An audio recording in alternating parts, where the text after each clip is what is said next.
Bueno, dice conspiración. Esta es una frase que excita a algunos y da náuseas a otros. Para algunos, las conspiraciones son el condimento de la vida, mientras que para otros son la fuente de una paranoia no deseada. Todo el mundo sabe que existen, pero nadie sabe realmente hasta qué punto. Aunque conspiración tiene una connotación negativa, no todas las conspiraciones son malas. Algunos redundan en beneficio de los demás, como cuando los padres, digamos, conspiran, ¿no?, para engañar a sus hijos, para que tomen, por ejemplo, los medicamentos que necesitan, pero que, bueno, los hijos a veces no quieren tomar, ¿no? A veces los líderes toman decisiones por el bienestar de su pueblo y disfrazan lo que están haciendo para evitar alguna interferencia, ¿no? En base a esto podemos decir que el mayor conspirador de todos probablemente es Hashem mismo. Constantemente dirige la historia de manera indirecta, engañándonos, haciéndonos creer que la historia va en una dirección cuando en realidad va en otra dirección completamente diferente. La Cábala llama a esto Mirma u Tajbolet, que significa engaño e intriga, o Alilut, que significa pretexto, o Kavshei de Rahmaná, que son secretos de Hashem, también se traduce, ¿no? Sin embargo, todo lo que él conspira para hacer, como afirma el Talmud, es para el propio bien del hombre. Aunque no siempre lo veamos de esa manera e incluso nos enojemos con Hashem por ello, el final incluso va a ser, el final de cuando concluya toda la historia que conocemos de la humanidad, va a ser que aceptaremos todo lo que hizo, digamos, a nuestras espaldas, ¿no? Un ejemplo de esto tiene que ver con Ismael. En la parashá anterior nació por insistencia de Sara. Al final de la parashá recibió el Brit Milá, que según el Zohar le daba el derecho a poseer Eretz Israel por 1300 años. Y en la parashá se le envía a hacer las maletas con su madre, en esta parashá, lo que no podría haber servido de mucho para ese limitado amor y respeto que tenía por Yitzhak, ¿no? De hecho, todo el sufrimiento que está, de alguna manera vemos, ¿no?, que está atravesando Am Israel, es el resultado de lo que ocurrió en estas dos parashot. Nada de esto hubiera sido posible o hubiera sucedido si Hashem no lo hubiera sancionado y establecido. Ciertamente le dijo a Abraham que escuchara a Sara cuando llegara el momento de despedir a Agar e Ismael. Comprender esto proviene de comprender una idea específica que es la base de toda la historia. Parece como si Am Israel hubiese estado en guerra desde siempre. Ha habido periodos de respiro, pero mucho menos que periodos de persecución, caza, saqueo, masacre, etc., ¿no? Si alguien cree en la Torá, no debería de sorprenderle esto. La Torá habla más de una vez de la respuesta divina al desviarse de los valores de la Torá, lo cual no es algo difícil de hacer, no es difícil desviarse de los valores de la Torá, ¿no?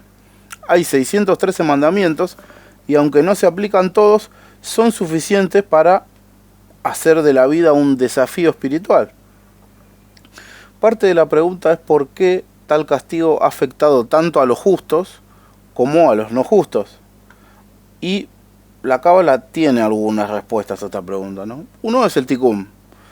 El sufrimiento rectifica a una persona y al mundo, especialmente cuando este sufrimiento que se dispensa es injustificado, ¿no? Y al aceptarse con amor, algo que solo puede aplicarse a personas justas. Otra respuesta es que los justos pueden no ser tan justos como parecen. Quizás sean culpables de cosas que nosotros no notamos, pero el cielo sí. Como dice el Talmud, Hashem trata con los justos hasta el último detalle, haciéndolos responsables de pecados por los que la persona promedio nunca podría ser considerada responsable. La persona promedio es un Beinonim, ¿no? Un intermedio. Podría tener que ver con la reencarnación también, este tipo de sufrimientos, ¿no? Llegar a Gilgulín, como se explica, sin que nadie lo sepa, especialmente la persona misma, los errores de una encarnación anterior pueden ser fuente de sufrimiento en la siguiente. Hay también otra explicación, una que es más global y cabalística. Sin embargo, es importante saberlo especialmente a medida que se acerca un Ketz. Un Ketz quiere decir, es un tiempo divinamente designado para la redención, ¿no? Es una culminación de un tiempo, ¿no? Por increíblemente diverso que sea el mundo, todo es básicamente una función de dos tipos de luz divina, Gesed y Geburah, es decir, bondad y fuerza. La diversidad es el resultado de la variación de la mezcla de estas dos luces de la creación, ¿no? Según la Cábala, Gesed se compara con el agua, como el agua emana y se comparte con todo lo que entra en contacto. También tiende a unificarse, así como el agua convierte los granos de harina en una masa unificada. Es decir, Gesed revela a Hashem y muchas veces es el resultado de una revelación de Hashem. Geburah, por otro lado, se compara con el fuego, es una luz que constriñe y restringe, provoca fragmentación del mismo modo que el fuego convierte un trozo de madera en cenizas individuales. Es la fuente del mal dentro de la creación y muy a menudo resulta en Esther Panim, o sea, es decir, el ocultamiento del rostro divino. Pocas personas pecan felizmente. A la gente en general no le gusta hacer algo incorrecto y arrepentirse de haberlo hecho después de que se haya producido la transgresión. A menudo hablan de haber sido vencidos por la tentación, ¿no? Como si alguna fuerza interior llamada Yetzer Hará los dominara, obligándolos a crear desconexiones, ¿no? Esta es Geburah en acción.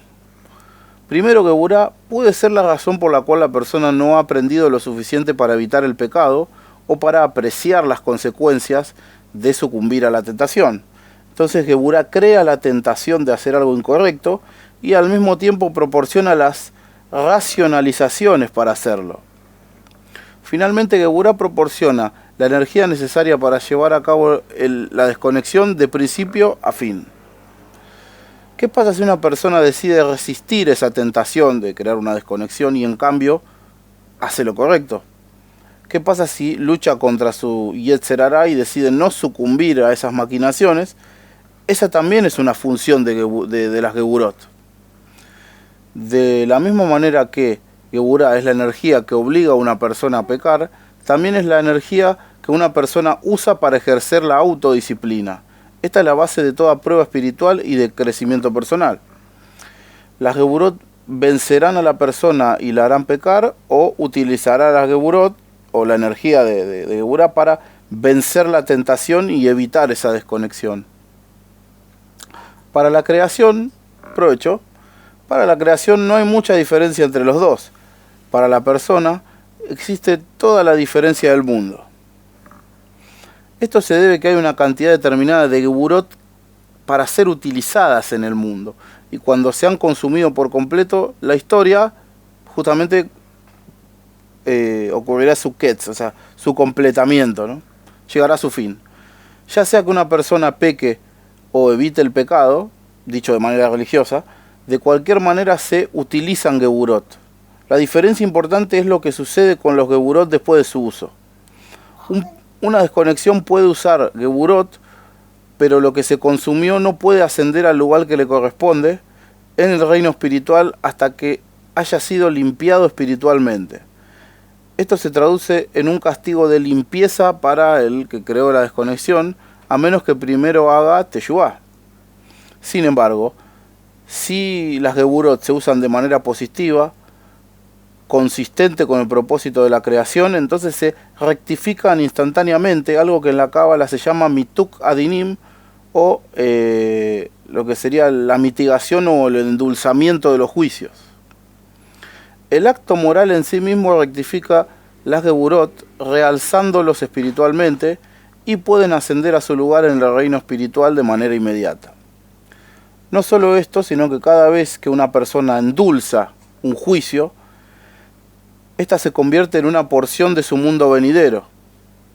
Las geburot endulzadas son el mérito que acumulamos en este mundo para gastarlo, vamos a decir entre comillas, en el mundo próximo. Así es como las mitzvot nos otorgan recompensa en el Olam Abba, y por qué cuanto más pones en una mitzvah, más obtienes de ella.